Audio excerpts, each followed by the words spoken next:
Emerging technologies. 3D printing. Used in medicine to create personalized casts for broken bones.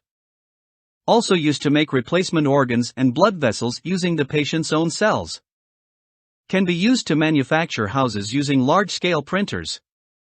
Can be used to print specialized tools and car parts. Advantages. In the event of a natural disaster, temporary shelter can be quickly mass-produced. Organs can be printed on demand, so patients can quickly get replacements without any effects on their body. Specialized tools can be printed, when necessary, without complicated logistics.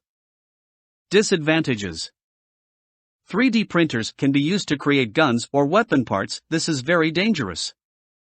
Most 3D printers use plastics to produce objects that cannot biodegrade. 4G and 5G communications.